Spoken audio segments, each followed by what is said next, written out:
Good afternoon, friends.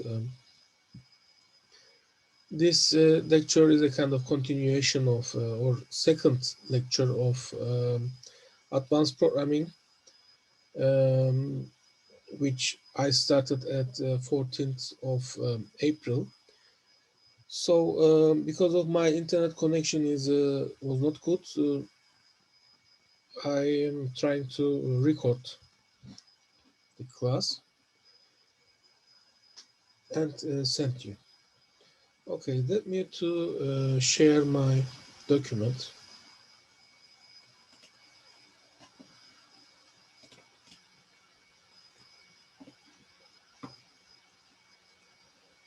Okay,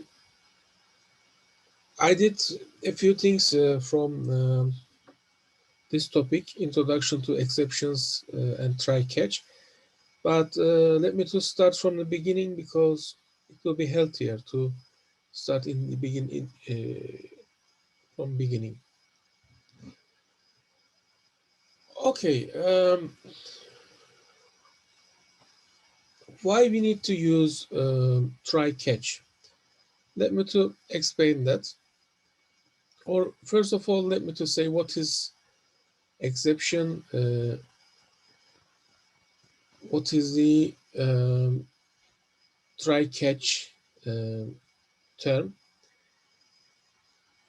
Actually, try-catch is a kind of exception which, if an error occurs, uh, it is skipping that error, not quitting from the program in this case, and continue to the program. So this is done for just if a programmer does not want to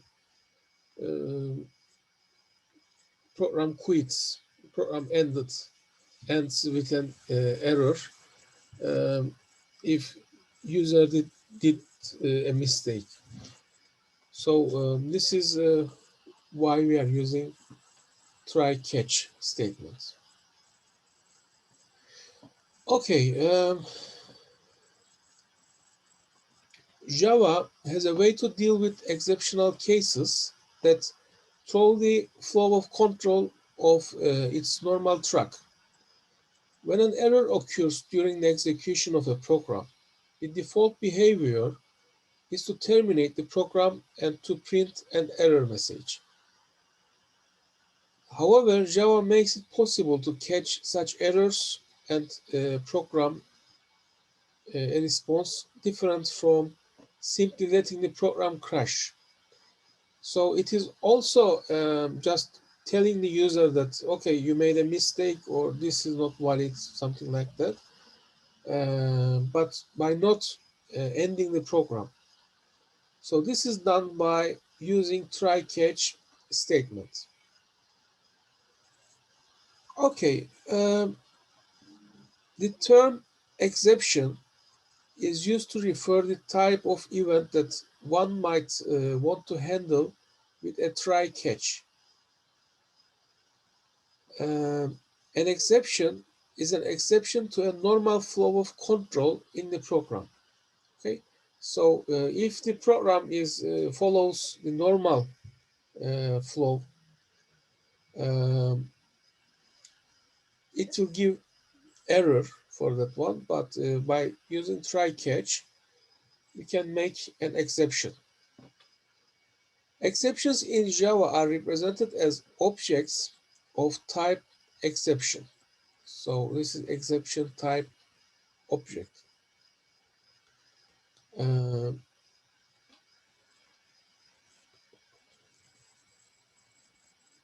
in this lecture, we will check two types of exception: number format exception and illegal argument exception. So, number format exception. This one can occur when an attempt to convert a string into a number. So when we are trying to convert a string into a number, we can give number format exception.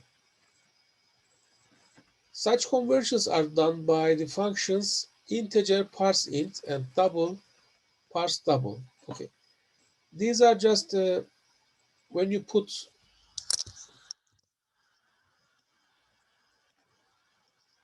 use it like that as a function. This is the string name. So it is just understood by I, I don't trust myself to write something.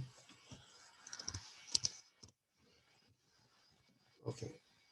So if this str type data type is a string, or if inside str there's a uh, string, so this just try to convert this value to integer, and again this is tries to convert it to double, say. So consider the function call integer.parseInt str, and where str is a variable of type string. So the same thing that I am telling to you. If the value of str of this is string 42, then the function call will correctly convert this string into the int 42. So this is can be used in uh, menus. For example, user when entering something, I can say that okay, this can be taken as a string, but actually user is entering an integer value. So just you can convert it to integer 42, for example. However, if the value of str is like Fred, the function call will fail because Fred is not a legal string representation of an integer value. So it cannot be converted. So if it is entering an integer value, there is not a problem. This is actually a string because, as you see, it is entitled with double quotes, but also this is this can be converted to integer by this method or function. Okay. So in this case, an exception of type number format exception occurs. So this is the name of the exception, number format exception. Why? Because um, we can't convert it. So if nothing is done to handle the exception, the program will crash. So if you made up a kind of thing that uh, user by accident or by purpose, instead of enters um, and string, but inside string numbers, there will be no problem. But otherwise, if user enters, for example, AB, while it is converting to integer, it will give an error. So you can avoid it by using TryCatch. The other one is illegal argument exception. It occurs when an illegal value is passed as a parameter to a subroutine. So, for example, if a subroutine requires that a parameter be greater than or equal to 0, illegal argument exception might occur when a negative value is passed to the subroutine. So also in this kind of situations, we can use try catch. Okay. In the subtitle try catch, when an exception occurs, we say that the exception is thrown. For example, we say that integer parse int str throws an exception of type number format exception when the value of str is illegal. So when an exception is thrown, it is possible to catch the exception and prevent it from crashing the program. And as we discussed in the beginning, since the beginning, this is done by try-catch statements. So let's see the syntax. Actually, in the lecture, um, I had some thinking that time will not enough for everything, but here I can be more relaxed because um, the lecture hour is not 1 hour. I can extend it, so it's okay. Here, how try catch syntax is. Okay, this is actually the statements that in case of error, program should just make an exception. And in the catch statement, it will do something. For example, just print something or something like that. Okay, let's see.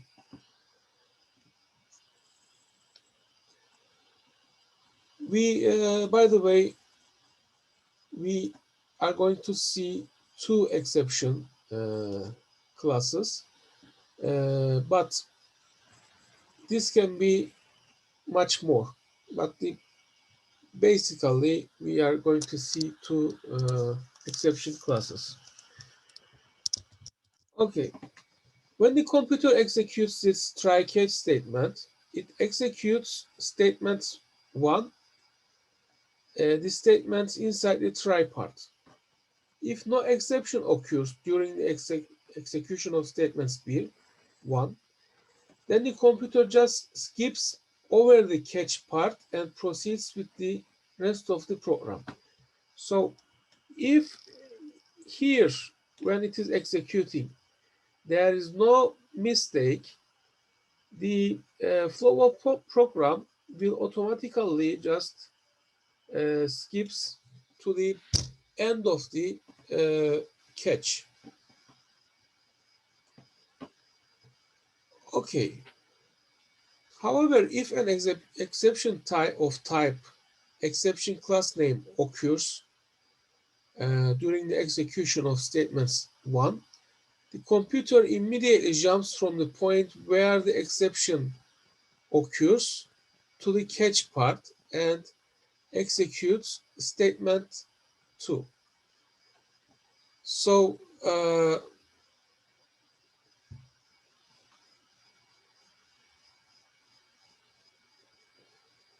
okay.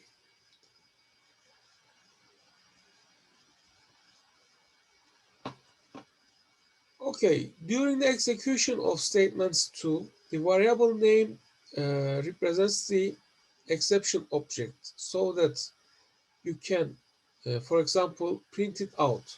So in the exception part, it is in catch part, it is talking about. Okay.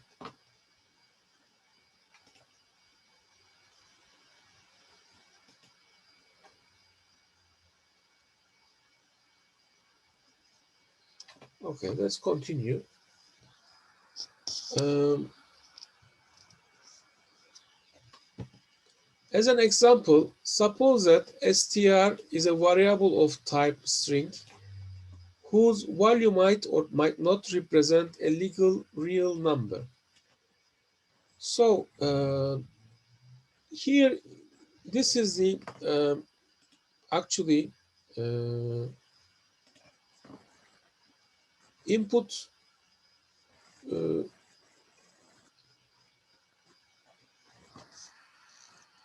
okay, for example, if str is something like that,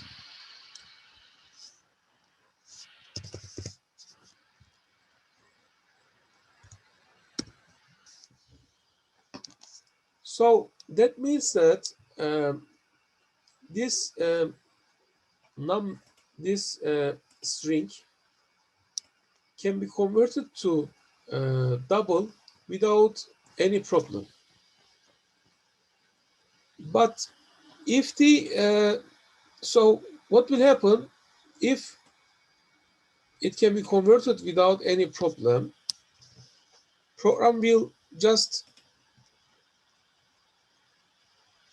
check this part, okay, and then just goes to the end of the uh, try catch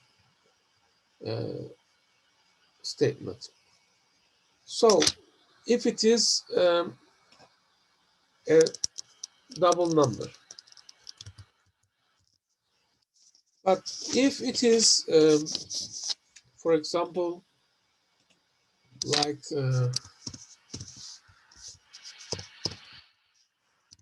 an integer number, a string, I mean, with string with characters, so we can convert it.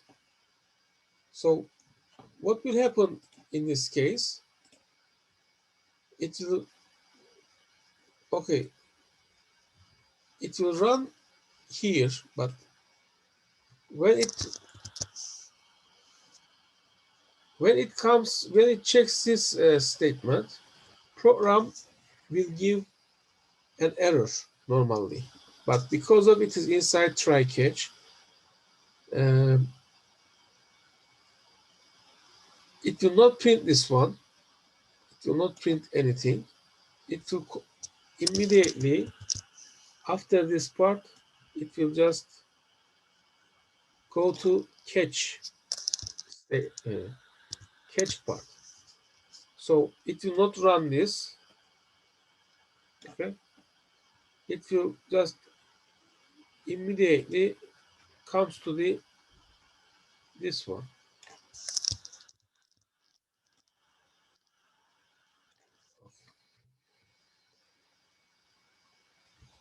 And because of x is not um, converting to any number, um, we will just print that it is not a legal number. Okay.